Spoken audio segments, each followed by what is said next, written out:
we have to be along for the journey with Rebecca. But I'm having fun.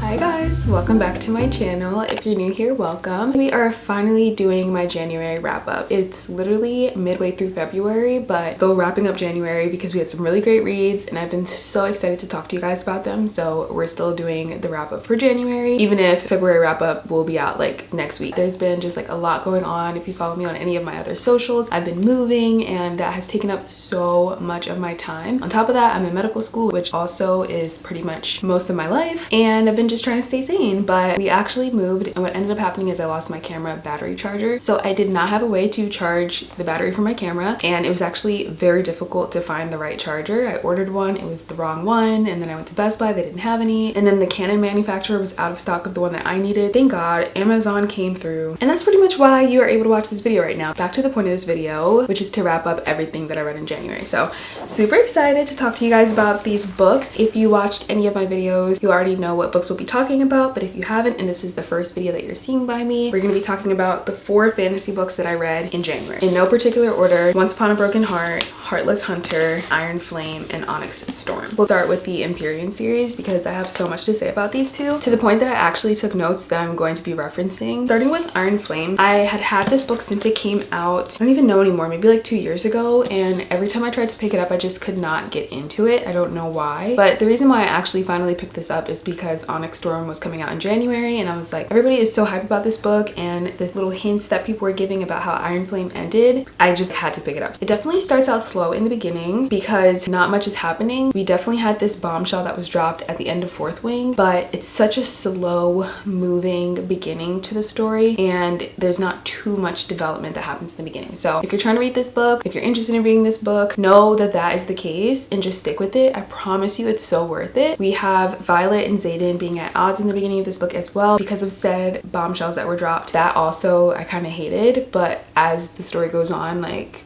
it's okay and like you deal with it. I absolutely loved Xaden in this book. I liked Violet too, but I feel like for me, besides Fourth Wing, Violet's character really takes off in Onyx Storm. So, but in this one, I feel like we get to see a different side of Xaden and we get to learn so much about him. And honestly, this book made me fall in love with Xaden. Like, I absolutely loved him in this book. I'll just say Basquiat.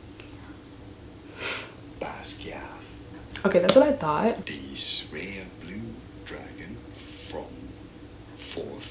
What have I tumbled into? We're back at Basquiat War College. So we don't start at Basquiat, but we do eventually go back to Basquiat War College. And the crew is all back together after being sent on this crazy mission at the end of Fourth Wing. And a lot of the people in leadership at the school are on their butts because they've seen some things that they were not supposed to see. We are introduced to this one character named Varish, or at least that's how I say his name, Varish, I don't know. But he is so annoying. He is the worst. Like, he is the worst. We also have a surprise character return in this book. I feel like I read Fourth Wing so long ago that when this character came back, I was like, I feel like I didn't get like the full effect that I was supposed to get. So I definitely have plans to reread the whole series over again since it's gonna be 10,000 years until we get book 4. I understand that it's crazy, but I feel like I didn't get like the effect that I was supposed to get by seeing this character come back. I know I talked about Xaden and like how this is where my love for Xaden bloomed, but I also really loved Violet. I just loved her even more in Onyx Storm, and she really became that strong female character that we kind of have like with Aelin in Throne of Glass. She really became that in book 3, but I loved her in this book. I felt like she really held her own. She kind of did like take on a lot in this book by herself, so it was nice when she opened up to other people and let other people in. We also got that development in the friendships in this book, so that was nice. But I will say that she really like proved herself to be like a badass in this book, but like sealed the deal in Onyx Storm. I was so proud of her in this book for holding her own in so many different ways. Top 5 moments in Iron Flame: when Xaden rescued Violet, if you know, you know, like 1000% yes. So many quotes from that are like my favorite. Oh my god. Violet going to Tyrrendor, I loved them there. Loved it. I loved everything about it. The throne scene. I just feel like that's an iconic moment forever. And then Xaden cat. That was crazy. I thought it was like a fun thing to spice it up, you know, because besides just like impending doom, I thought that was like a fun way to bring in some conflict. I just love the way Xaden is so obsessed with Violet, like I really do. So that was Iron Flame. I finished Iron Flame just in time for when Onyx Storm came out. So shortly after I read Iron Flame, I read Onyx Storm. I was so happy that I did it that way because the way that Iron Flame ended was such a jaw-dropping moment that you just wanted to pick up the next book and know what was happening immediately. And I'm actually really happy that I ended up reading the series the way that I did because I didn't have to wait a year. And it's kind of difficult to talk about series because you don't want to spoil stuff, but just know that, like I said, I really loved Violet's character in this. I feel like she really came into her own like badass woman. I also really loved the development of Xaden and Violet's relationship in this book as well. I feel like their relationship is so strong. It has endured so much. I really loved that we didn't have that uncertainty anymore that we had in Fourth Wing and Iron Flame. They were solid. Also really loved that we kind of got out of Basquiat, like Navarre in general, that like region, and we got to see so many different places. That is the world building that I think is so essential in a fantasy series. I loved it. Like I loved seeing other parts. I loved getting to learn about the politics, learn about the different leaders. We had that crazy jaw-dropping moment when we encountered a specific someone in one of the regions. Crazy. And that scene was golden. There's been a lot of discourse about Onyx Storm, a lot of people hating on it, and I feel like I'm always the one who's here standing up for books. So here I go again. I did it for Caraval, I did it for the Atlas 6, like the third book in the series, and I'm here doing it again for Onyx Storm. So some of the critiques that I heard for Onyx Storm were that there were so many names, so many characters that people didn't remember, and it was confusing and I had to keep going back and forth. I'll say like maybe I felt that maybe like once or twice. I wouldn't say that I was constantly confused about who we were talking to and who was who. There's definitely a lot of characters and I like that. It makes it interesting, and even if you don't recognize a specific character, I don't think it's like completely essential to always recognize every single character. In this case, this right here, it's a key and it has a lot of characters in here. I get what people are saying, but I just feel like it wasn't that deep. Also, people complained about certain storylines being introduced and then just never being touched again. I feel like there's a reason. We have to be along for the journey with Rebecca, where Miss Rebecca's taking us. There's 5 books, I guess, in the series, and we're on book 3. Like, there's still 2 more books worth of content, and I feel like some things have to be dropped and they'll be picked up and explored further on. There has to be some threads so that we're wondering about them, and maybe they'll be picked up in other books, and it just didn't bother me. There's one specific storyline that I'm thinking of which explains Violet's silver hair. Did it have to be in there? No, but it was definitely interesting. I feel like it has to have significance in the other books. I gave both of these books 5 stars. I was obsessed with them. I feel like Fourth Wing is my new personality right now. That always happens when you read a good book, especially a good fantasy series. Now I'm just sad because I don't even know when we're getting the next one. I've been like talking to people about it, sending voice notes, and just trying to feel something. So I think pretty soon, at some point this year, I'm definitely gonna have to do a reread because I miss this world so much. Next up, we have Heartless Hunter. On the topic of world building that I was talking about that was done in Onyx Storm,